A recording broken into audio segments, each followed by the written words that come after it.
morning. This is a Business Express reaching you from Abuja, Nigeria's capital, and I start by informing you that the Federal Executive Council this Wednesday approved National Plan on Cyberspace.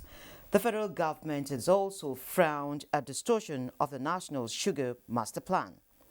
NNPC regrets fuel queues the scarcity that has been overbearing on Nigerians and suggests review of standards in fuel importation. Bank loans to private sector rise by 5.1 trillion naira.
All right, we'll begin the business of the day by informing you by the Group Managing Director of NNPC Limited, Mele Kyari, has suggested the review of standards and specifications involved in the Nigeria's premium motor spirit importation.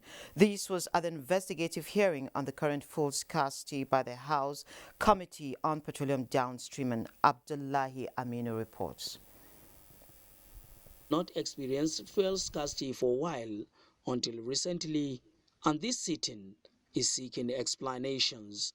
Group Managing Director NNPC Mele Kyari offers that by informing members of the House of Representatives that the shortage is as a result of the regulation of methanol found in the currently imported premium motor spirit. Our inspecting agents on the 20th of January, to be precise, call our attention to the fact that they are seeing a emulsification in some of the depots and that this may be a cause of concern. That is how we went ahead to check all the deliveries that are in our hands from all the 4 vessels that came in that have already discharged, and to confirm that all of them contain methanol. Quoting an expert's report, the GMD said the unregulated amount of the chemical in the said fuel could result in a spike of pressure and lead to structurally failure or even explosion. The shortages that you will see is because we have to stop the distribution of those products, inject new products, isolate the ones that we can utilize. The task ahead of this investigation is challenging and critical to examine the lessons, preparing solutions, and way forward. The NNPC and the House of Representatives Committee have assured commitment to ensuring adequate supply of the commodity in compliance with the operational laws of the country. Okay, the federal government this Wednesday rather, says it will no longer tolerate the distortion of the National Sugar Master Plan as the country seeks to attain self-sufficiency. The presidential directive was handed over by the Executive Secretary, National Sugar Development Council, Zach Adedeji, at a meeting with partner ministries, departments and agencies, along with stakeholders in Abuja. We'll start counting. After 10 years, we're supposed to liberalize. And when you liberalize, it means these items should come into Nigeria from other African member states at zero duty rate. So what happens if we're not self-sufficient then? Okay. And if the BIP program is not strong enough? A major concern for policymakers in the wake of the continental market liberalization process known as the AFCFTA.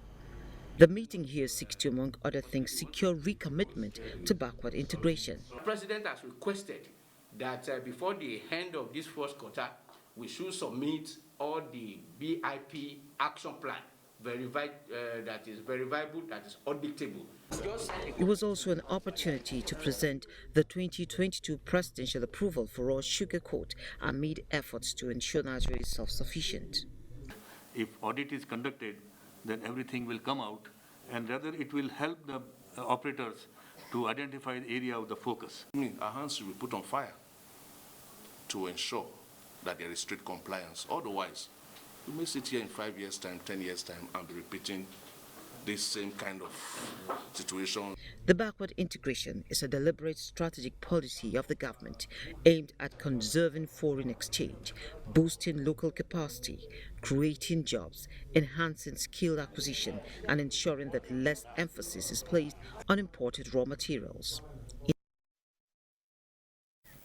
Now, between January and December 2021, the Nigerian banking sector's credit to the private sector rose by 5.1 trillion naira or 16.67%, according to data obtained from the Central Bank of Nigeria. Now, this was contained in the money and credit statistics released by the regulator. The report showed that credit to the private sector stood at 30.6 trillion naira during the first month of 2021. The data, however, put credit to the private sector at 35.7 trillion naira by December of last year, indicating a 5.1 trillion naira increase. A close analysis of the monthly credit value shows a continuous increase throughout the year, except for February, when credit to the sector dropped by 100 billion naira in February. The figure fell to 30.5 trillion naira from the 30.6 trillion naira recorded in January. However, bank lending to the private sector rose to 31.4 trillion naira in March, further to 31.9 trillion naira in April, 32.1 trillion naira in May, and 32.6 trillion naira in June. The climb continued in July as credit to the sector rose to 32.8 trillion naira. It increased to 33.4 trillion naira in August, 34.39 trillion naira in September, and 35.3 trillion naira in October, and 35.7 trillion naira in the month of November. And so we move on to Article 4, where the International Monetary Fund, IMF, in its 2021 Article 4, released earlier some days back, saying Nigeria could spend as much as 92.6% of its revenue on debt servicing this year. It also estimated last year's debt servicing to revenue ratio at 85.5%. The IMF 2020 debt service to revenue ratio projection is higher than the 90% forecast given by the money lender. It also projects the public debt to grow by 117.8% on a year-on-year basis in 2022, just as inflation is to grow at an average rate of 14.3%. Headline inflation rate closed last year at 15.63%. The fund expects the country's revenue and grants in the year to cap at 7% of total output. Last year's rate was estimated estimated at 7.4%, which is much higher than 6.3% achieved in the year 2020. Now that will be our focus this morning, and of course I have joining me Mr. Ari Aisen. He's Nigeria's representative of the IMF. You're welcome to Business Express this morning. Thank you for having me. It's a pleasure. Yes, and how is it, Hamatan, the haze and dust treating you? Everything is fine. Happy to be here. All right, then perhaps we start from the issue that has been on the lips of so many people, Nigeria's debt. Yes, that has been an issue that people have been raising, and let me start by saying that in some corners we hear that there is a problem of eventual ability to repay. Yeah. And in our report we are very clear. The IMF says that the capacity to repay, the IMF is there, and in fact the track record of Nigeria paying its debts on time is untouched, and it's very strong. So there are no reasons for fears of any sort.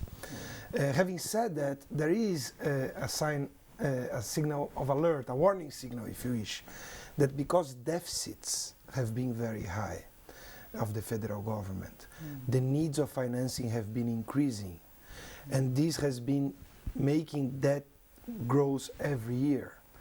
And as a share of GDP, it's growing from 36%, and we are projecting this will probably go at 43%. So what's key here is really to understand that unless something is done to contain fiscal deficits, that you consolidate fiscal deficits, the debt position will worsen. And as you said, yourself and others are saying, a large share of federal government revenues are being used to service the stock of debt. And that leaves very little space in the fiscal accounts for other important spending, particularly social-oriented spending and spending on infrastructure, which is so important for Nigeria. Is that a problem? A problem? Yes, when we don't have enough money to just fix into other sectors of the social strata. You know, it's like any household or company, you know. If you spend consistently beyond of what you earn, in this case, if you spend more than the revenue collection, then of course you need to finance it. And you know, the financing eventually brings you to a much higher level of debt. This is on one hand. On the other hand, if you don't spend well, you spend mostly on servicing debt or paying civil servant salaries, you don't spend enough on infrastructure and social spending, then you are not building neither human capital and physical capital that you need to support growth, support the private sector, support employment. So it's extremely important really to spend well and to actually raise the revenue so that the priority sectors can be attended for. Okay, so looking at the priorities now, what is the IMF's position on Nigeria's journey out of recovery? Yes, notably the whole world was affected by this pandemic, so it's not something peculiar to Nigeria, but most Nigerians will want to know the position of IMF on this journey back to growth trajectory. Nigeria actually surprised positively on the recovery compared to several other countries. This was a major shock, and it's very difficult for all policymakers to handle it. But the government of Nigeria has done an excellent job on putting together a task force, ensuring that fatalities are low, and organizing the country in such a way, even with a strong lockdown, which was important at that time with so much uncertainty. So there was good organization. The challenge now is to continue the vaccination process and explain to people that this is going to be important going forward, so that confidence is there for everyone to do their business continuously and without stoppages. No? Hopefully we are entering a phase now of this pandemic that hopefully will allay any concerns for future problems, but we can never be sure. It's always a risk to the outlook. Having said that, Nigeria grew last year. Our estimate is actually higher than what we put in the report. Instead of 2.6, it's going to be 3% in the year 2021. It's still conservative. It could be even a little higher. This is because in Q2 and Q3 last year, we have very high growth rates, 5 and 4%. What we are saying that the outlook, it's very difficult to maintain those high growth rates unless some major policy reforms are conducted. Okay, so did you advise on any policy reforms and what might that be? Absolutely. So we are projecting 2.7%, for example, this next year and the other years. But we are saying that the private sector is the main engine for growth. So macroeconomic stability is critical to give the right horizon for the private sector to invest and have confidence in the economy. To be able to do that, everything that is possibly done to support the private sector, not necessarily by directly helping financially, but providing the conditions of the exchange rate market, the fiscal policy conducive for good infrastructure for the private sector to thrive. All these things are very important. So more revenue collections will be critical, more foreign exchange access will be critical, more availability of credit will be critical by the banking sector. And all these things can only happen if there are a package of reforms that go together to support the country. Okay, we'll move now to the central bank. Multiple interventions from 2020 till now and still counting. What will be your assessment of that? And do you think the central bank is doing much more than it can handle? That's a very good question and complicated for the following reason. The central bank was probably the only institution at that moment during the pandemic to be able to support the economy. And some of these interventions probably were acceptable in the beginning of the pandemic. And also interest rates have not been risen, acknowledging the fact that growth was very low. So it was normal for a central bank to be supportive of the economy at that stage of the pandemic. But now that the pandemic is evolving and we are going to be hopefully out of this problem, this is going to be part of our past, and we'll tell our children and our grandchildren, and hopefully this doesn't happen many times in the future. One never knows. But now it's time for the central bank to scale back and go back, in our view, to the primacy, to the primary objective of the central bank, which is to keep inflation stable and low. Inflation is still high at 15%, can be brought back in line, in fact, with the organic central bank law, which says between 6 and 9%. So these interventions, they increase the liquidity to the system. It's difficult necessarily to mop up everything. It affects inflation expectations. So part of these interventions will not be conducive for bringing back inflation to much lower levels. Okay, so while we're still worried about the inflation figures, just a couple of days back, the January figures came at 15.6%, but then we are going to have some concerns to deal with. Yes, it came a little notch lower, but we have 4 Qs now, right? And of course, this situation, the inflation figures, is not just peculiar again to Nigeria. The whole world is battling rising inflation. Can you shed more light on the IMF's position on this trend, both globally and locally? Yeah, inflation has been a global problem.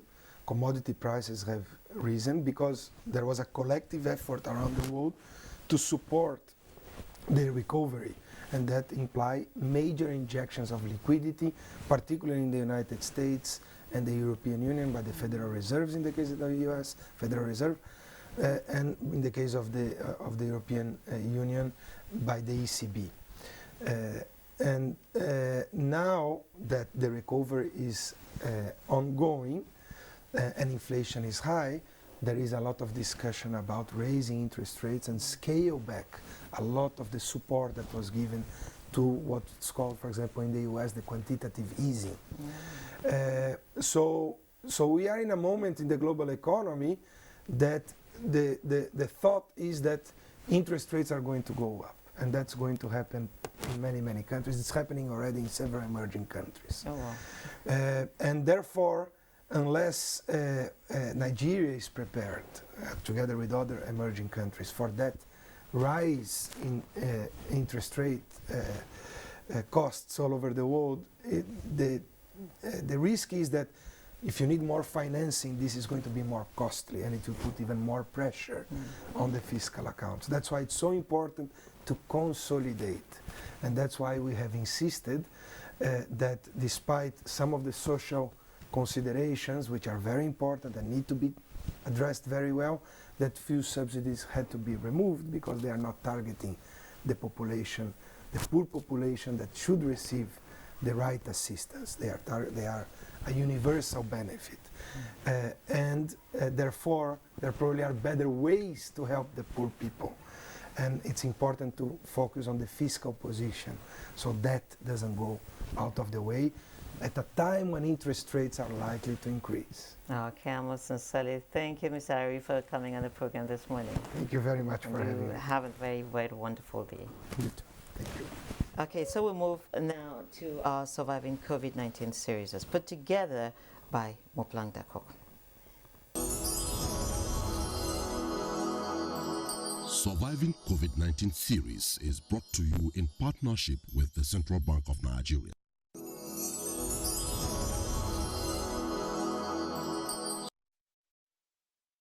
Even till now, we've not survived from the COVID-19 pandemic.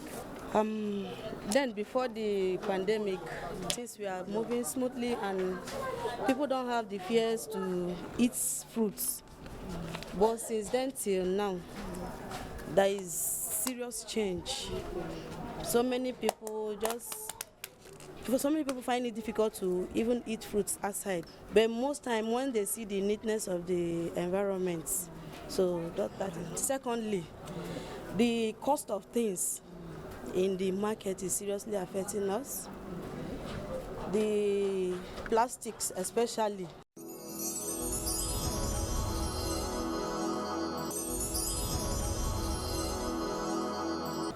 I've not heard about it. If there is something like that, at least I've not heard about it. I will ask questions first. Is it loan to pay back? What are the interests? How do you pay back? So that it will not be a problem to we. When you give us loan and you will not let us to struggle and get. How do we get it? In fact, giving us loan is not the problem here. Is how do you get your income? How do you make money to pay back the loan?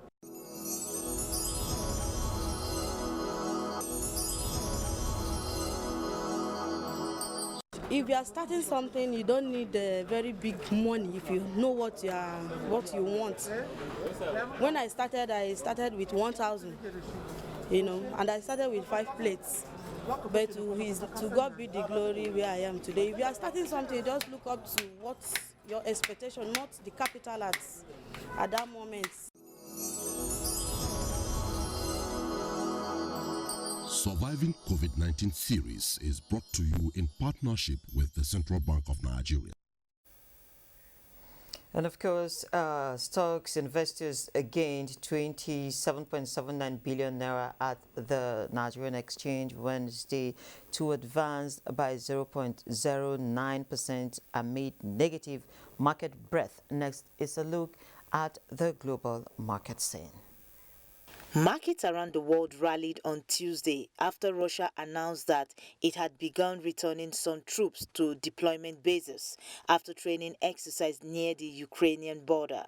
Stocks in Asia were mixed in Thursday trade as investors continue to monitor the situation surrounding Ukraine.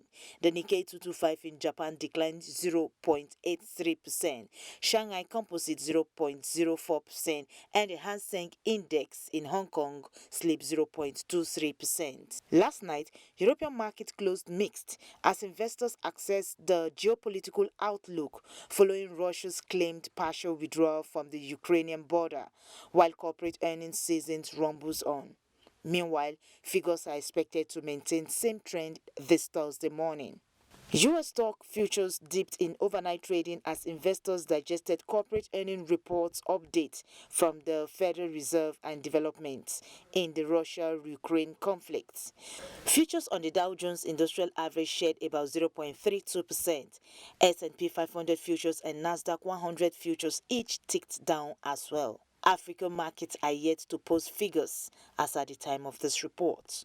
Boss said Able, Business Express.